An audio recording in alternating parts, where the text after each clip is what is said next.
ilmu pendidikan, fakultas ekonomi itu mempunyai waktu yang sama. Jadi nanti bisa efisiensi waktu dan lain sebagainya. Nah gitu. Nah, terus berkaitan KPUM serentak lagi. Bagaimana strategi di masa yang seperti ini dari teman-teman gubernur ya berfakultas ini untuk strateginya ya untuk menyelesaikan masa jabatan, karena KPUM ini sifatnya sudah pasti ya, karena yang tak lepas dari pro kontra itu artinya kita harus berani mengambil keputusan. Kita tetap menganalisis lah itu bagaimana untuk mensikapi, karena tadi podcast yang awal itu dari Presiden Mahasiswa dan juga Dewan Perwakilan Mahasiswa atau legislatif dan legislatif itu mempunyai ketakutan barangkali tidak ada yang nyalon. Nah, itu nanti sedangkan kita dituntut untuk tetap adanya estafet kepemimpinan. Karena UKT masih bayar. Apapun masih pembayaran tetap masih ada. Artinya kita mempunyai kewajiban untuk melaksanakan atau mengamanahkan uang mahasiswa itu sebagai seorang aktivis. Dan bagaimana menanamkan jiwa-jiwa organisasi. Dari Mas FE dulu lah, Mas FE dulu. Bagaimana strategi untuk FE ini gimana? Untuk mengakhiri LPJ-an. Jadi bagian strategi itu bagian ekonomi gitu ya. Iya gitu, ya. Cuan. Jadi untuk strategi mengakhiri ini semua, terus menyiapkan regenerasinya itu bagaimana? Ekonomi penuh perhitungan tuh. Ya mungkin nanti menggebrak teman-teman mungkin dari podcast ini kan juga karena kekhawatiran ini. Banyak kan ruginya ekonomi sekarang. Banyak rugi gitu. Oke, untuk strategi mengakhiri memang respon dari teman-teman awalnya memang ini ya kurang baik sebenarnya. Ketika saya kabarin, ada isu seperti ini, tes, mereka langsung, loh kita kan baru jadi, langsung awalnya seperti itu. Tapi lambat laun teman-teman dari BEM dan ketua saya juga kebetulan ngobrol berdua, akhirnya kita semua bisa paham. Mau nggak mau kita harus mengambil langkah ini. Walaupun memang kita ya bisa dibilang kita berkorban untuk masa yang selanjutnya, supaya mereka lebih efisien. Kalau dari BEM sendiri untuk mengakhiri ini biasanya sebelumnya itu untuk proker festival itu salah satu proker yang besar untuk mengakhiri dalam periode kan, event-event besar yang biasanya dipakai untuk mengakhiri masa jabatan. Sedangkan masa COVID ini kita nggak bisa memaksakan untuk mengadakan festival. Ya insya Allah ini memang lagi diusahakan dari teman-teman itu sebelum kita mengakhiri jabatan ya kita adakan event-event kecil nih berbasis online. Insya Allah akan ada itu dalam beberapa waktu ini. Untuk strategi regenerasi siapa yang akan mencalonkan ya sebenarnya sama apa yang dialami oleh tadi Pak Presma ya, Pak Presma dengan perwakilan DPM.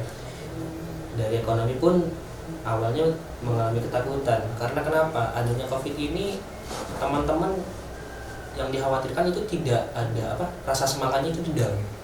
Rasa semangatnya down. Takutnya tidak ada yang mencalonkan. Ya benar tadi apa yang dikatakan Mas Miftah. Mahasiswa yang aktif di organisasi sebenarnya seharusnya diistimewakan. Karena kenapa? Dengan adanya keistimewaan tersebut bisa mengangkat girohnya, bisa mengangkat rasa semangatnya teman-teman mahasiswa supaya bisa aktif. Tapi ketika mahasiswa itu tidak diberikan reward lah, itu mahasiswa juga akan kepikiran gimana ya? Buat apa ya? Kita nggak dibayar, nggak digaji. Hanya beberapa yang benar-benar dalam hatinya itu niat gitu, hanya beberapa sebenarnya. Nah, sebenarnya semuanya bersangkutan sih. Adanya reward itu nanti bisa menjunjung ke semangatnya teman-teman. Mungkin kedepannya itu bisa dipraktekkan. Dari dosen-dosen bisa membantu untuk teman-teman supaya semangat berorganisasi, bisa diberikan pandangan dari ADRT itu. Dari ADRT itu.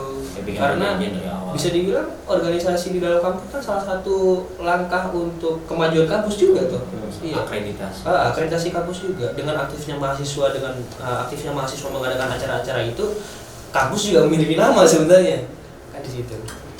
Mahasiswanya bisa mendapatkan skill, kampusnya bisa memiliki namanya bisa mengangkat lagi. Dari kampus melalui organisasi. Tapi strategi itu walaupun kita mengalami kekhawatiran, ada nggak ya yang jalan? Kami juga tetap bertanggung jawab.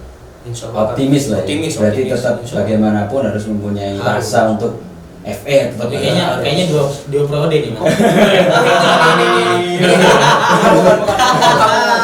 Optimis sebenarnya. Kalau nggak ada orang ya apa? Iya, Kan harus pengabdian. kan sekarang juga nggak ada, mungkin tahun depan cuan ya. Enggak. Sebenarnya memang banyak yang bilang kenapa nggak 2 periode, kenapa nggak 2 periode? Berat. Karena kenapa? Regenerasinya akan rancu. Iya. 2, kita sekarang udah semester 7. Gak mungkin dong kita dua periode. Capek. Siapa? Capek. Bukan cuma capek sebenarnya, karena kita juga punya tanggung jawab keluarga tanggung jawab dari keluarga untuk lulus. Iya. Nah itu kan kita berangkat pertama dari rumah itu kan untuk kuliah. Untuk kuliah, lulus, dapat ijazah. Lulus tepat waktu. Tepat waktu. Lulus doang Mas, 10 tahun bisa. 10 tahun ini tepat bisa. waktu itu. 10 tahun deh, kayaknya. Jangan sampai. Nah, jadi bukan untuk 2 periode, tapi kita bertanggung jawab untuk mencari, untuk edukasi ke teman-teman yang ada di kelas, untuk aktif di BEM, untuk meneruskan di BEM, untuk meneruskan di HMP, supaya BEM dan HMP kita tidak vakum dan bisa membantu akreditasi kampus juga segala macamnya, kan gitu sih. Oke, itu ya dari Mas FE, dia siap mencalonkan 2 periode. Nah, optimis ya, sebagai pemimpin memang harus optimis kok. Ya, optimis. Saya sudah capek. Capek gimana kan baru 3 bulan. Kayak Anda bisa ya, dia ingin progres. So kemarin sudah eksekutif, besok tak legislatif aja lah. Bisa aja bisa. Bisa kayak gitu, bisa jadi. Apa ya? Oke, sekarang FAI sepertinya tambah siap lagi semua, optimis karena gini masanya banyak. Oh iya, masanya banyak. iya. Kan gitu, masa nggak ada satupun yang ingin mencalonkan dan Buktinya juga banyak. gitu. Oke, monggo. Oke gini, Strateginya. mengenai regenerasi, sekuat apapun, secerdas apapun kita mengarahkan adik kelas kita, itu kembalinya ke mereka. Iya, benar. Yang menyikapi mereka mau maju, mereka mau enggak, itu terserah mereka. Karena misalkan bawaan itu tidak menerima atau tidak sejalan dengan dia, pasti hancur dong. Pasti enggak ada regenerasi dong. Intinya pesan saya kepada mahasiswa baru, contohlah Kanjeng Nabi. Dan di Al-Quran juga enggak gini. Enggak masalah gini. Ya, bukan keseluruhan jangan Kanjeng Nabi kan gini. Pemuda sekarang itu lebih mementingkan batiniah. Contoh kayak misalkan mereka mendatangi setiap tempat sholat dimanapun, Habib Syekh atau apa, karena untuk mengharapkan syafaat. Menurut saya syafaat itu wajib, syafaat itu harus kita datangi, harus kita cari. Kan tetapi mereka melupakan Kanjeng Nabi itu suri toladan yang sempurna. Kanjeng Nabi entrepreneurship. Kanjeng Nabi mempunyai soft skill yang luar biasa. Kalau misalkan Nabi Muhammad tidak mempunyai soft skill yang luar biasa, nggak mungkin Islam sampai sekarang. Nah, mereka nggak mikir ke situ. Gue netizen nih, itu kan Kanjeng Nabi. Beda maksudnya. Luar tingkah lampahnya Kanjeng Nabi, walaupun nggak 100%, tapi seenggaknya tahulah bahwa Kanjeng Nabi itu entrepreneurship. Kanjeng Nabi dari dari kecil itu ditinggal mati oleh bapaknya, yang mati oleh ibunya. Tapi Kanjeng Nabi tidak putus asa, walaupun Kanjeng Nabi itu dipastikan masuk surga. Betul. Nah, dan kita kan pemuda sekarang yang tidak melihat ke situnya. Mereka lebih mementingkan batiniah. Batiniah wajib. Memang kita mengharapkan syafaat dari Kanjeng Nabi, tapi tidak melihat progresnya Kanjeng Nabi untuk menyebarkan umat Islam. Progresnya Kanjeng Nabi untuk menyebarkan ekonomi, entrepreneurship. Nah, itu poin penting untuk maba. Intinya jangan biarkan adat kebiasaan mengaturmu, tapi kamulah harus mengatur adat kebiasaan.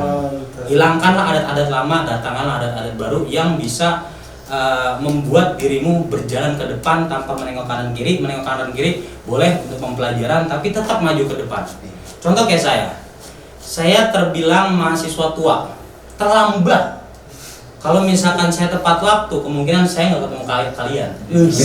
Ya benar, saya lulus SMA itu tahun 2012. Angkatan saya yang ketika lulus sekolah langsung kuliah itu udah S2 semua, malah udah ada yang S2 dan lanjut S3.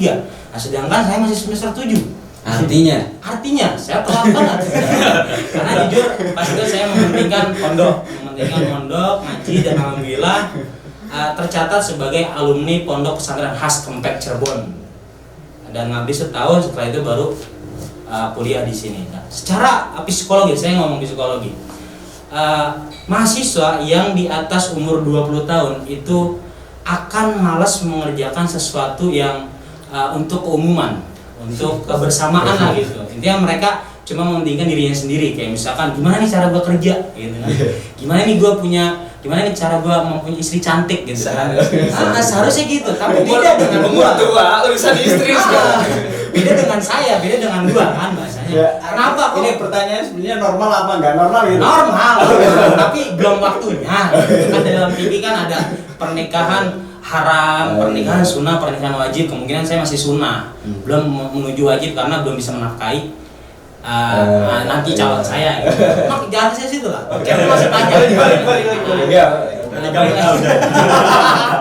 Balik lagi, intinya umur tua itu tidak mempengaruhi menurut saya. Menurut ini memang psikologi memang kayak gitu. Mereka lebih mementingkan untuk mencari kerja, mencari cepat kerja lah, atau mempunyai penghasilan atau untuk mencari istri lah gitu. Kalau alhamdulillah saya memang dari kecil mungkin diberikan ini kali ya oleh Allah, keistimewaan rasa ingin tahu saya itu besar, sampai saudara-saudara saya herannya kok mondok nggak pulang-pulang gitu, sampai kapan, emang nggak mau nikah gitu ya. Saya sering digituin, tapi saya punya jawaban. Intinya saya pengen sukses, mempunyai segala sesuatu yang untuk nanti istri saya dan anak saya, biar saya yang susah di awal jangan sampai melibatkan istri saya nanti. Intinya nanti istri saya dan anak saya tinggal merasakan manisnya doang. Jadi jadi curhat Berarti gini ya, berarti FAI itu udahnya optimis lah ya, karena pemimpinnya juga udah optimis kan. Iya.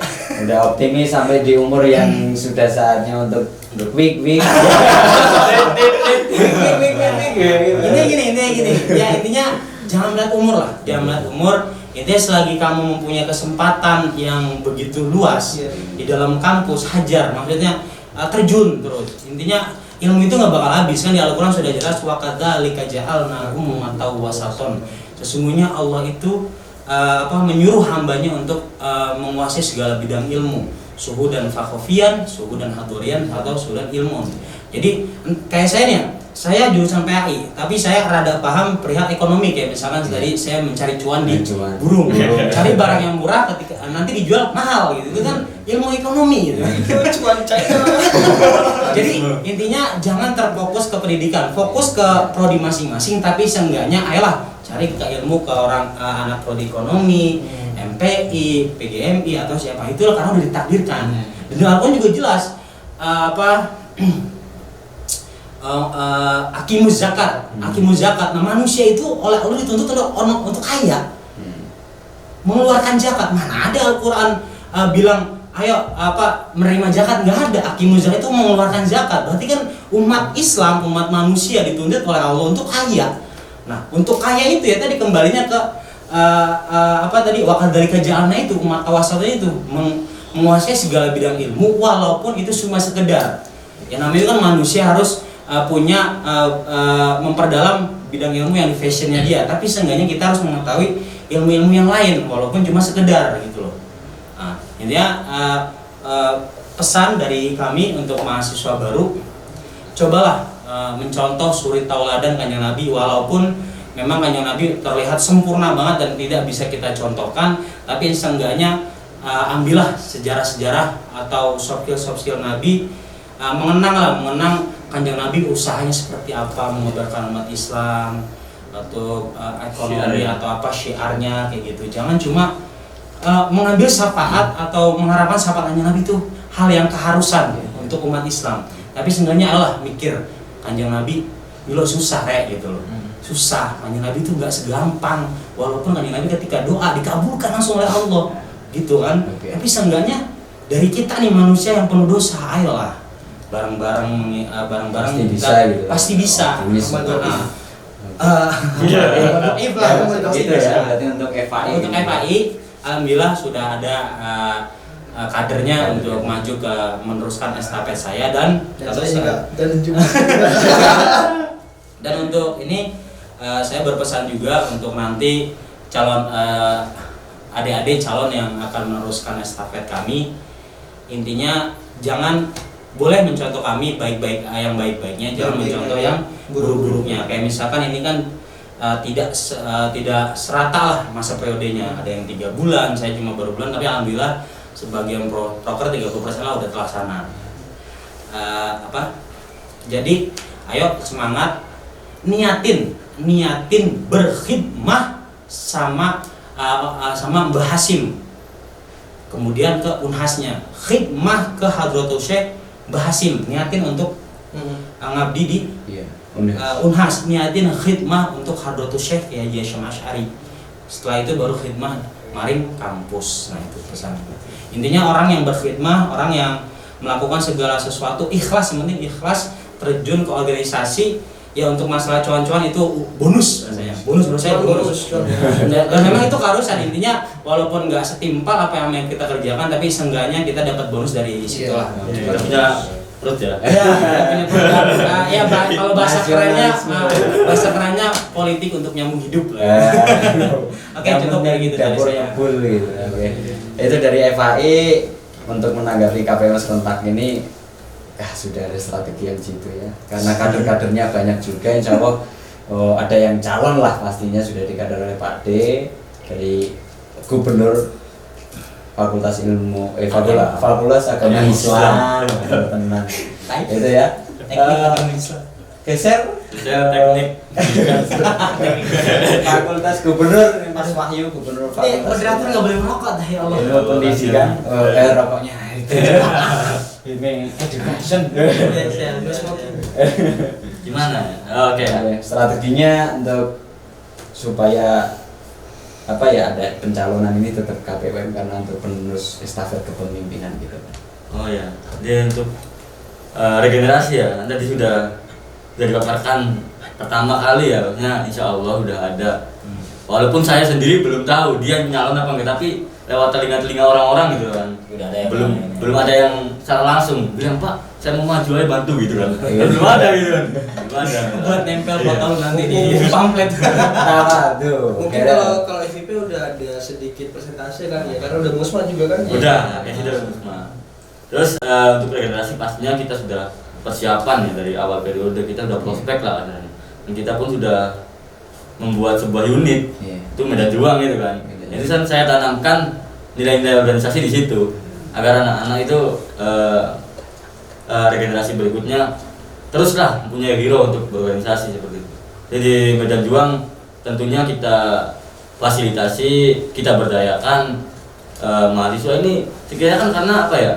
Kebanyakan kebanyakan dari dulu sampai sekarang ya. Kebanyakan ormawa itu tugasnya hanya menyiapkan proker, menyiapkan acara gitu, tanpa mau tahu perkembangan sumber daya mahasiswanya. Jadi melalui itu saya kira saya punya gebrakan, saya mau bikin sebuah komunitas yang isinya insya Allah ingin mengembangkan sumber daya mahasiswa. Walaupun sampai saat ini ya karena baru merintis ya, baru 1 tahun lah, belum mampu ya mencapai moto, karena motonya ada 4 sih. Motonya membaca, menulis, membaca ya, berdiskusi, menulis, produktif. Itu baru kesampaian 3. Yang produktif masih mungkin berapa persen? Sudah 50% lah. 50% setengah. Karena gini loh, kan membaca ya. Karena alhamdulillah setiap minggunya kita ada baca bersama gitu, baca bersama. Terus habis membaca kita berdiskusi. Jadi hasil dari bacaan teman-teman kita diskusikan bareng-bareng melalui pemikiran-pemikiran. Setiap orang kan punya pemikiran berbeda pastinya kan gitu kan. Jadi kita berdiskusi bagaimana kayak melisensi lah, ibarat mereview buku. Ini pandangan menurut Karl Marx, pandangan menurut Friedrich dan sebagainya gitu kan. Jadi kita bedah bersama di situ. Habis diskusi kita menulis kan. Jadi hasil dari diskusi itu kita tuliskan walaupun sekarang baru nyampe jadi koran ya. Jadi koran Juang itu bisa dilihat di IG Medan Juang ya. Dia ada koran-koran setiap Kamis kita update ya. Promosi gratis. Ya nanti teman-teman FIP harus masuk itu. Ya, masuk. FAI juga boleh kan? Ya, boleh. Gitu. Mungkin yang belum tercapai itu hanya produktifnya saja, walaupun baru sampai koran ya, belum sampai menjadi buku. Dan tadi harapan saya itu ketika saya selesai menjabat kepengurusan kita ini selesai, saya ingin membuat sebuah kenang-kenangan dalam bentuk nyata itu. Ini hasil dari kepengurusan saya. Pengennya seperti itu, tapi ya kesampaian mungkin di periode selanjutnya ya, bisa sampean. Amin. Terus menyikapi apa lagi? Ya ini itu saja.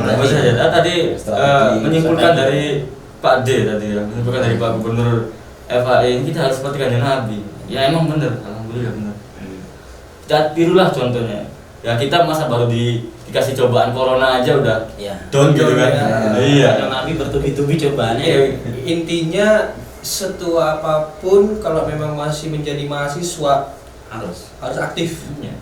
Komitmennya kan Nabi untuk syiar itu loh, main dia tiap hari dilempar telek itu loh. Ya gitu kan. Jangan malu. Iya, kan gitu sih. Kritik dikit langsung goyah. Sampai ketika si yang melempar telek itu sakit. Iya. Kan Nabi kan heran, nggak ada gitu yang lempar telek. Sampai didatangi sebenarnya Nabi. Sama orang yang jahat dengan dia datangi, dia kasih makanan. Subhanallah banget dengan Nabi. Memang kita harus meniru lah sikap dari walaupun nggak sepenuhnya. Apalagi kita juga pondok pesantren. Kita berbasis pesantren, itu keharusan. Oke. Semoga kita tergolong sebagai pemuda-pemuda yang diharapkan tadi yang dibicarakan oleh Pak D. Subhanul Yaum di jalur pemuda masa kini adalah pemimpin masa depan. Mungkin kita termasuk orang-orang yang menjadi pemimpin masa depan ya. Ketua PBNU pendidikan Nasional Muslimin. Konten dakwah. Oke, saja. Mungkin kita lebih optimis lah bahwa KPU serentak karena ini mau nggak mau memang harus sistem ini harus diperbaiki dan juga estafet kepemimpinan regenerasi harus tetap jalan. Jadi pemimpin apalagi Bang Gubernur FIP, FAI, FE itu harus memang menyiapkan itu semua. Karena insya Allah juga bakal kita berdoa ini supaya corona cepat hilang. Itu ya. Ya mungkin podcast ya siang hari ini nanti bisa dilanjutkan lah besok-besok karena sebenarnya masih panjang. Kalau membahas Ormawa ya sampai rincian gitu kan. 3 hari nggak selesai. 3 hari nggak selesai. Cuman kan apa guna kita berbicara banyak, tetapi mengamalkannya nol. Nah, gitu. Artinya kita juga imbang apa yang kita katakan dan itu selaras atau seimbang dengan apa yang kita lakukan seperti itu. Oke ya, mungkin itu guys. Porone sing akeh ya. Makasih banyak. Oke, masih banyak. Ya pada kesimpulannya luar biasa ya. Kita harus semangat, tetap semangat. Teman-teman mahasiswa jangan apatis. Yo rek yo ngapa dhewe yo santri aku gak santri. Santri daerah muda santri. Ketawa dulu ya. Oke gitu ya. Ini gini gua cuma ngasih pesan lagi. Jangan biarkan adat kebebasan akan menimbulkan ketidakbebasan, tetapi ketidakbebasan akan menimbulkan kebebasan. Anggaplah masa corona ini ketidakbebasan. Jadi dari ketidakbebasan ini terus digembleng kayak misalkan mengadakan KPUM, gue yakinnya DPM terus pengurus nanti KPUM itu capek. Itu sesuatu hal yang baru yang harus dipikirkan, yang harus mengambil konsep-konsep harus kayak gimana nih karena baru pertama kali. Nah itu kan ketidakbebasan.